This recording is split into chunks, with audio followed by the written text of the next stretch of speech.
Hi, hello guys. Friends, என்னடா இது என்ன இப்படி மெதிக்க அப்படியே தலை கொதிக்குதுன்னு சொல்லிட்டு பார்க்குறீங்களா? இது ஒன்றுமே இல்லைங்க, தக்காளி ஊறுகாய் தாங்க. சாப்பிட்றதுக்கு அவ்வளோ ஒரு டேஸ்ட்டாக இருக்குங்க. ரொம்ப ரொம்ப சூப்பராக இருக்கும். இது வந்து நம்ம ஒன்ஸ் செஞ்சு வச்சுக்கிட்டோம்னாக்கா நம்மளுக்கு வந்து 3 மாதம் வரைக்கும் குழம்பு பிரச்சனையே இருக்காதுங்க. அவ்வளோ ஒரு டேஸ்ட்டாக இருக்கும். இப்போ வந்து தக்காளியோடைய விலையெல்லாம் ரேட்லாம் ரொம்பவுமே கம்மியாக இருக்குதுங்க. ஸோ நீங்கள் இந்த மெத்தடில் செஞ்சு பாருங்களேன், டேஸ்ட் ரொம்பவுமே சூப்பராக இருக்கும். ஃப்ரிட்ஜில் ஸ்டோர் பண்ணி வச்சு சாப்பிட்டிங்கன்னா கண்டிப்பாக 3 மாதம் வரைக்கும் கெட்டு போகாமல் இருக்கும். ஆனால் வெளியே வச்சு சாப்பிட்டிங்கன்னா 1 மந்த் வரைக்கும் கெடாமல் இருக்கோங்க. அந்த அளவுக்கு டேஸ்ட்டு சூப்பராக இருக்கும்.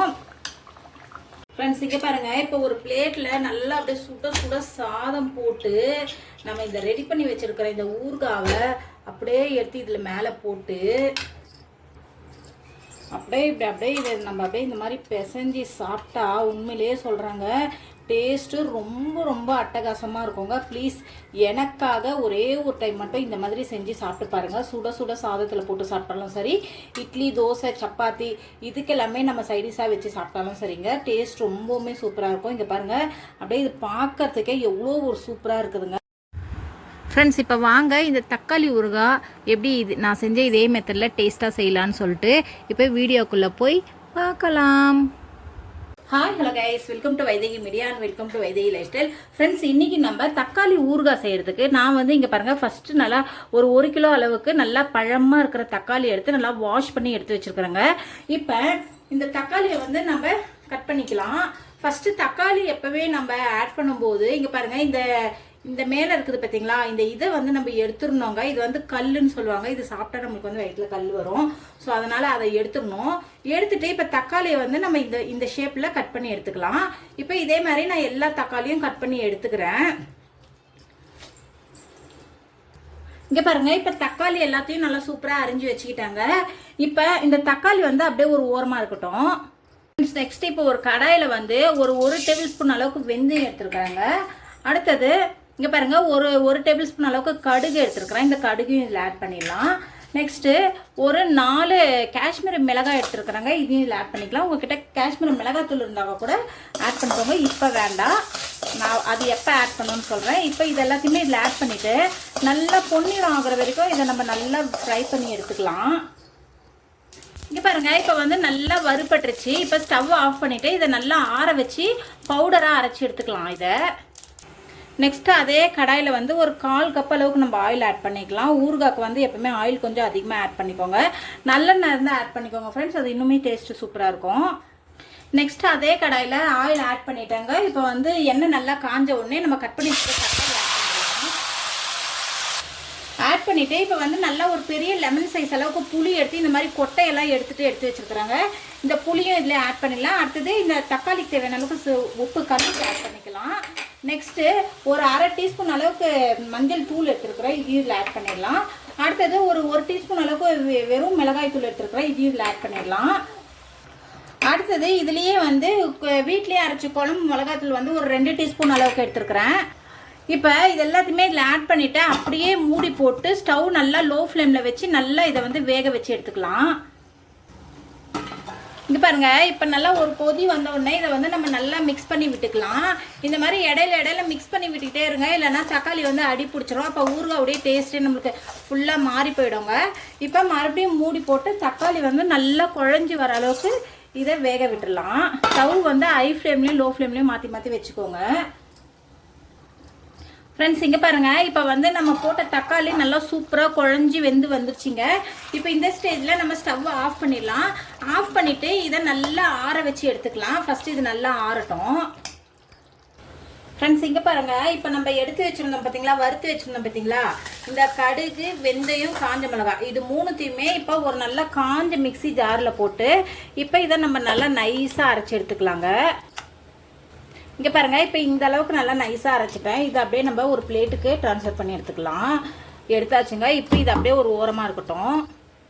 நெக்ஸ்ட்டு இங்கே பாருங்கள், இப்போ நம்ம இந்த வேக வச்சு ஆற வச்சுருக்கிறோம் பார்த்தீங்களா தக்காளி, இந்த தக்காளியை வந்து அப்படியே ஒரு ஜாரில் போட்டுக்கலாங்க.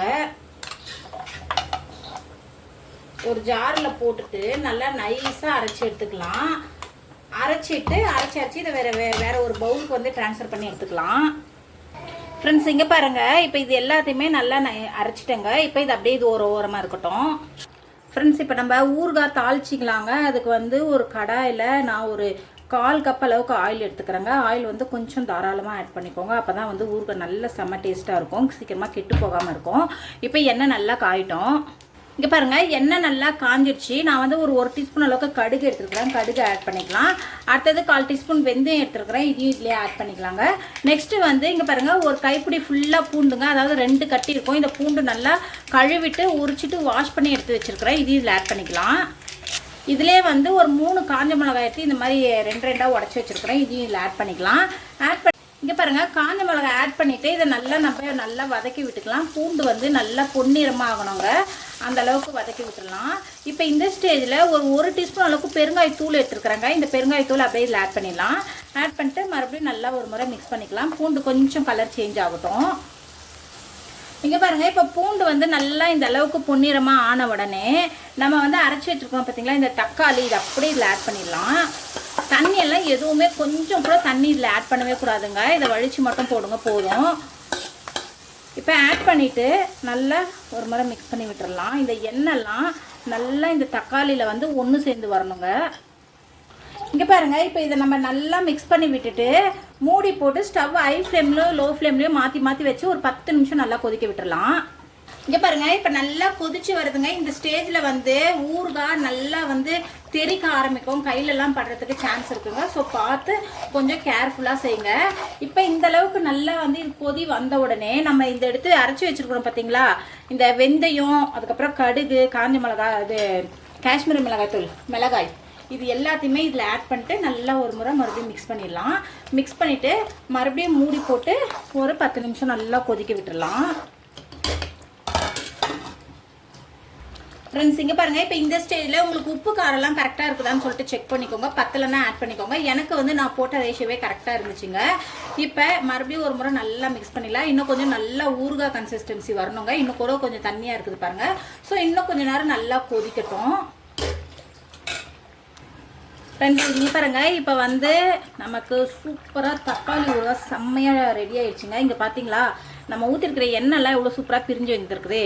இந்த ஸ்டேஜில் வந்து ஒரு டீஸ்பூன் அளவுக்கு நாட்டு சக்கரை, அப்படி இல்லைன்னா வெல்லம், இது பிடிச்ச வெல்லம், இது ரெண்டுத்தில் ஏதாவது ஒன்று இதில் ஆட் பண்ணிடுங்க. சும்மா சூப்பராக இருக்குங்க. நம்ம உப்பு காரம் எல்லாமே அப்படியே சூப்பராக வேறு லெவலில் தூக்கி கொடுக்குங்க. இங்கே பார்த்தீங்களா ஃப்ரெண்ட்ஸ், எவ்வளோ ஒரு சூப்பராக இருக்குது. இந்த தக்காளி ஊறுகாய் வந்து நம்ம சாதத்துக்கு ஒயிட் ரைஸ்க்கெல்லாம் அப்படியே போட்டு மிக்ஸ் பண்ணி சாப்பிடும்போது டேஸ்ட் அட்டகாசமாக இருக்குங்க. ரொம்ப சூப்பராக இருக்கும். இட்லி, தோசை, சப்பாத்தி எல்லாத்துக்குமே இதை நம்ம சைடிஷாக வச்சு சாப்பிட்லாங்க.